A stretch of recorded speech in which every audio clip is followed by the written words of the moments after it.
Our topic for this hot topic session is how the concrete industry is rising to meet the climate challenge. And what we'll be showing is, again, I'll be helping provide sort of a general overview of what's happening at the state level in California.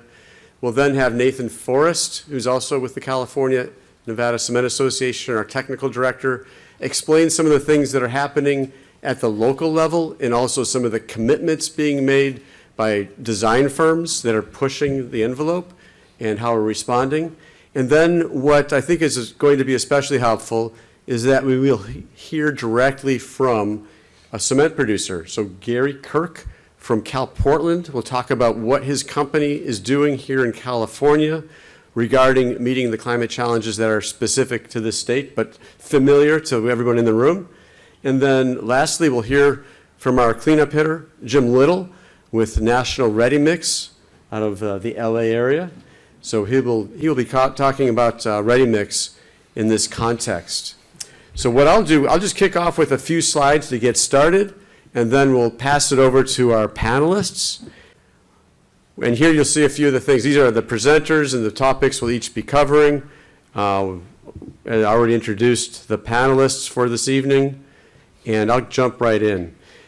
So what is the state of California doing now, and what is it requiring in the future to hit carbon neutrality by 2045? This is a more aggressive path than most of the rest of the commitments being made around the world and in the United States.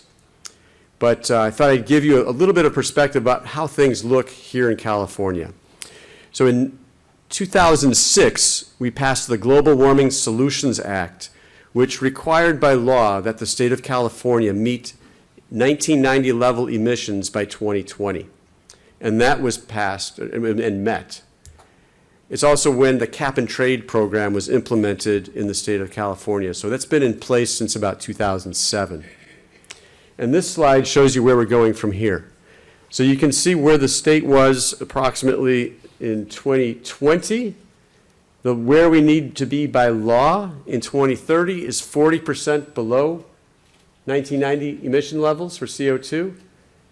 And then we need to hit zero by 2045 and then be carbon neutral and net negative past 2045. So what do we do about this? I think one thing is to put it into context.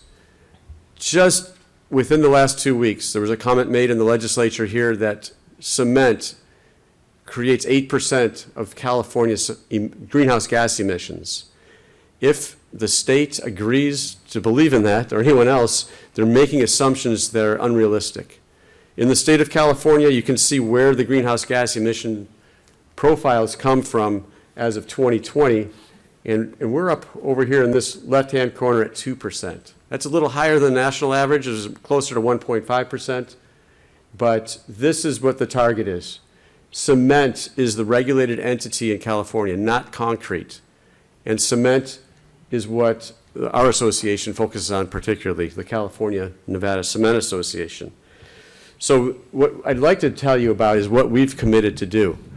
Our association and the producers here in California has made a commitment to carbon neutrality by 2045.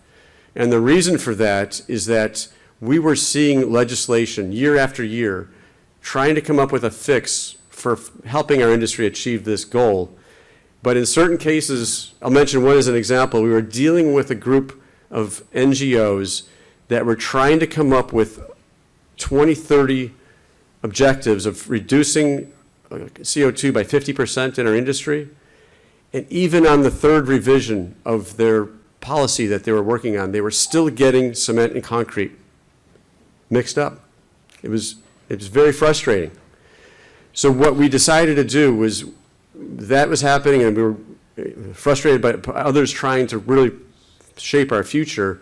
We came up with a carbon neutrality plan of our own, which we think can work, but it needs the help of state government. And that we need the help of state government because to make this happen requires investment and the removal of barriers, particularly pertaining to permitting, to allow us to achieve those goals. So what we did, we worked closely with Senator Josh Becker out of the Bay Area here to create Senate Bill 596. The Natural Resources Defense Council was the environmental NGO working on this as well. And what we came up with was a piece of legislation that we feel will help us address those specific barriers and needs to make this work by 2045. So the way that looks is that by 2035, we'll be required to reduce our emissions by 40% and then to be at zero by 2045. This is the first sector-specific piece of legislation for hitting net zero in California history. We're proud of it. And what you'll see next are just a couple other examples of things happening at the state level before I pass it on to Nathan. So I'll mention the fact that there are a lot of efforts happening on this extreme focus on embodied carbon. They're happening at the state level. There's current legislation happening even now that I'll talk about more on Tuesday afternoon, a session where I'll be speaking on this in more detail. And there's a lot of things happening locally. But this is an example of what's happening at the building code. So we have a green code here, Cal Green.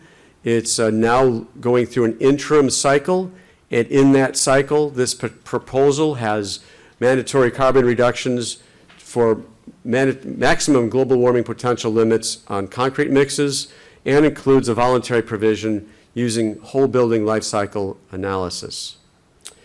So these are a few things happening. Caltrans, the other agency that's a big dog here in California, is now shaking off some of the requirements that they had originally created for environmental product declarations and is moving more aggressively to implement those for their agency as well.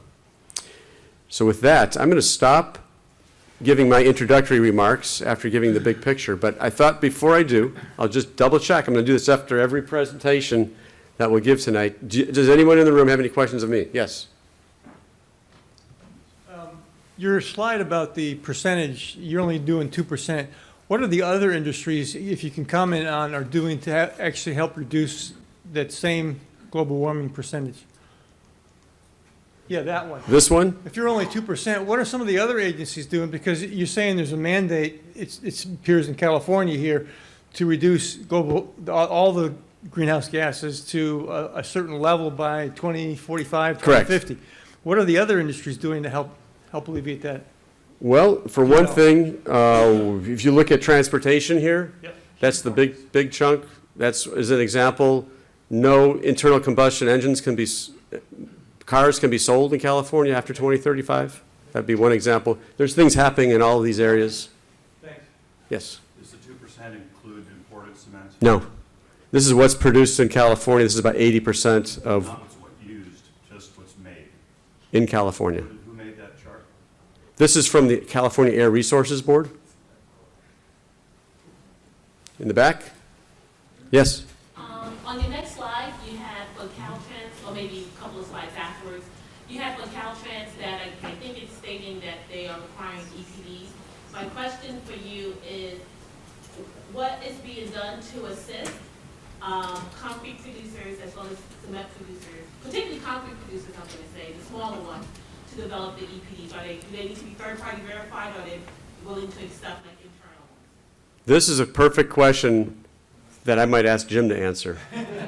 He's the ready mix producer on the panel. And that I don't have that answer as I sit here, but that's something I could research, and as you'll find out when we do our presentations, we jumped in, maybe 2.5 years ago, and started producing EPDs then.